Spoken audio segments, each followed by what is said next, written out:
बढ़ता व्यापार घाटा और महंगाई सरकार के लिए लंबे समय से चुनौती बनी हुई है, लेकिन अब सरकार ने यह दावा किया है कि उसको ये उम्मीद है कि दोनों चुनौतियों को लेकर जो स्थिति है वो सुधर रही है। ऐसा क्यों कहा है? क्योंकि देश में आयात होने वाली अधिकतर कमोडिटीज की कीमतें वैश्विक बाजार में घटी हैं, जिसकी वजह से पहले के मुकाबले आयात सस्ता हुआ है और इसी के कारण आयातित महंगाई, जिसको अंशुमान जी ने पहले ही बताया था कि थोक महंगाई में 60% हिस्सा आयातित महंगाई का है, उस पर भी अंकुश लगा है। लेकिन सर, बाजार की स्थिति कुछ और बता रही है। आपको लगता है कि सरकार के दावों में और बाजार की वर्तमान स्थिति भिन्न है?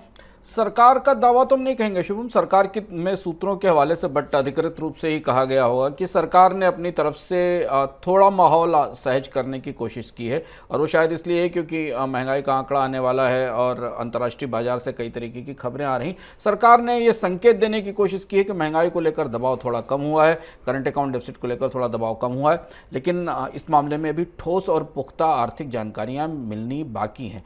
और इसमें 2-3 महत्वपूर्ण चीज़ें जिन पर हमारी करीब से नज़र रहेगी और हमारी और उस आपकी जेब पर उसका असर आने वाले समय में दिखाई देगा, वो हमें देखना ज़रूरी होगा कि क्या इसके बाद भी महंगाई पर नियंत्रण हो पाएगा, और वो नियंत्रण होगा तो वो कहाँ से आएगा, सिर्फ आंकड़ों से नहीं, वास्तविकता में आएगा।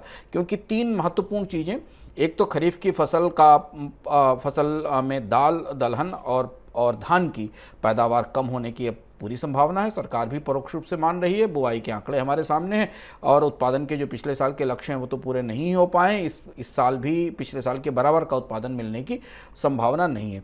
इसका कितना असर हमें महंगाई के आंकड़े पर दिखाई देगा और महंगाई की संभावनाओं पर आने वाले समय में दिखाई देगा, ये एक महत्वपूर्ण बात है। और इसके कारण सरकार की जो उम्मीद है, जो होप है, उस पर है वो उसे खरीफ की महंगाई, दलहन की और चावल की महंगाई उसे प्रभावित कर सकती है। गेहूं की महंगाई पहले से मौजूद है, वो हमें दिखाई दे रहा है। तो फूड बास्केट के जो 3 सबसे बड़े कंपोनेंट हैं जहां से महंगाई निकल रही, उन पर फिलहाल सरकार का नियंत्रण नहीं है, उनसे निकल चुका है। दूसरा, इस बीच जिन कमोडिटीज़ की कीमतों में कमी आने की संभावना के आधार पर महंगाई में कमी की संभावना जाहिर की जा रही है, वहाँ कच्चे तेल की कीमतें वापस $100 के आसपास पहुँच रही हैं, जिस पर हम आगे चर्चा करेंगे। भारतीय रुपये में इन सारी चीज़ों के बाद भी गिरावट लगातार बनी हुई है। रुपए की कीमत कल भी गिरी, आज भी गिरावट आई है। तो यदि कमोडिटीज़ की कीमतों में शुभम थोड़ी बहुत कमी आई भी है, तो उस कमी को रुपए की कमजोरी ने बराबर कर दिया है, या उस जितना फायदा उससे होने वाला था रुपए की लगातार कमजोरी के कारण उस पर असर दिखाई दिया। और यही एक वजह है कि भारत का जो चालू खाते का घाटा है, यानी भारत में विदेशी मुद्रा की आवक और निकासी का जो फर्क है, उसे लेकर अभी तमाम एजेंसियों के अनुमान बने हुए हैं कि वो इस साल रिकॉर्ड स्तर पर रहेगा। अब 2-3 महत्वपूर्ण घटनाक्रम हमें आने वाले समय में दिखाई देंगे, जिनके आधार पर हमें समझ पाएंगे कि भारत की अर्थव्यवस्था में जो ताजे दबाव बने हुए हैं वो कहाँ हैं, जिसमें कि महंगाई का आंकड़ा होगा। महंगाई के आंकड़े की रोशनी में रिजर्व बैंक के आने वाले पॉलिसी रिव्यू होंगे और विदेशी मुद्रा भंडार की स्थिति होगी। लेकिन एक जगह जहाँ राहत मिलती दिख रही थी, वहाँ से राहत अब वापस हो गई है, वो कच्चे तेल की कीमत है। बुधवार को अमेरिका में जुलाई की महंगाई के आंकड़े जारी हुए। जून के मुकाबले जुलाई के दौरान महंगाई में कमी देखने को मिली। जुलाई में महंगाई दर 8.5% दर्ज की गई। जून में यह दर 9.1% थी। हालांकि महंगाई में कमी के बावजूद अमेरिका में ब्याज दरों में बढ़ोतरी रुकने की संभावना कम ही है। सर, ऐसा क्यों? ब्याज दरें तो इसलिए बढ़ाई जा रही थी जिससे कि महंगाई काबू आ जाए। अगर महंगाई पीक आउट हो गई है, कम हो रही है, तो ब्याज दरें बढ़ना क्यों नहीं रुकेंगी? शुभम, इतिहास से बताता है कि कभी भी केंद्रीय बैंकर अचानक ब्याज दरें बढ़ाने के बाद महंगाई में थोड़ी बहुत मामूली कमी के आधार पर ब्याज दरों में बढ़ोतरी कम नहीं करते। अभी भी अमेरिका की महंगाई रिकॉर्ड स्तर पर है, हालांकि 40 साल के स्तर से नीचे आई है, 8% से के आसपास बनी हुई है। जुलाई में उसमें कोई बढ़ोतरी नहीं दिखाई दी है। इसीलिए फेड रिजर्व ने किसी तरीके की उम्मीद ना बने और बाजार में कोई बबल ना बने, इसलिए बहुत स्पष्ट रूप से कह दिया है कि वो अपने कार्यक्रम पर, ब्याज दरें बढ़ाने के अपने कार्यक्रम पर कायम रहेगा। क्योंकि 8% से महंगाई को दर को घटाकर फेड रिजर्व की जो सहनीय क्षमता वो 3% के आसपास है, वहां तक लाया जाना है। और इसलिए और भी बहुत सारे ऐसे संकेत हैं जो महंगाई में कमी के साथ अर्थव्यवस्था में ब्याज दरों में बढ़ोतरी का बहुत ज्यादा असर नहीं पड़ रहा है, ये बता रहे हैं। जैसे जॉब मार्केट की स्थिति अच्छी है, हालांकि वो पॉजिटिव खबर है, पर महंगाई की दृष्टि से वो खबर ये बता रही है कि अभी अमेरिका में बढ़ती हुई कीमतों में दबाव है।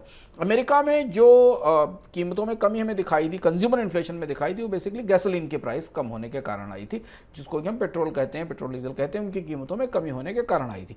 तो फेडरल रिजर्व ने बहुत स्पष्ट रूप से ये कहा है कि वो ब्याज दरों में बढ़ोतरी जारी रखेगा। और इसलिए जब हॉकिश मॉनेटरी पॉलिसी का संकेत रिजर्व की तरफ से तत्काल दिया गया, इन संभावनाओं और इन स्पेकुलेशन से बचाने के लिए तो हमने सोने की कीमतों में गिरावट भी देखी। तो अभी फिलहाल फेडरल रिजर्व की तरफ से ब्याज दरों में बढ़ोतरी जारी रहेगी।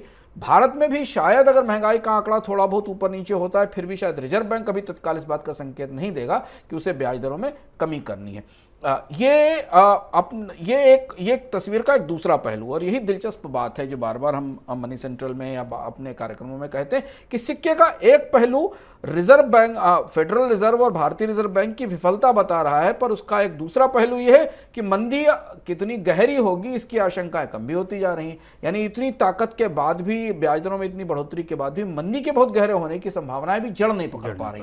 अभी बाजारों को यह एहसास महसूस नहीं हो रहा है कि दुनिया की अर्थव्यवस्थाएं मंदी की तरफ खिसक रही हैं या तेज मंदी आ सकती, और इसने पूरे के पूरे बाजारों का गणित काफ़ी कंफ्यूज कर दिया है। एक तरफ स्टॉक मार्केट में निवेश करने वाले लोग हैं जो मंदी की संभावनाओं पर बिकवाली कर रहे थे, अब एक दूसरी तरफ जो है मंदी ना आने की संभावनाओं पर खरीदारी कर रहे हैं, और इसका असर हमें अगले एक हफ्ते डेढ़ हफ्ते में, अगर मंदी आने की संभावनाएं कमजोर पड़ती हैं तो हमें कमोडिटी बाजारों पर दिखाई देगा, जिसमें कि क्रूड हमारे पास एक उदाहरण है।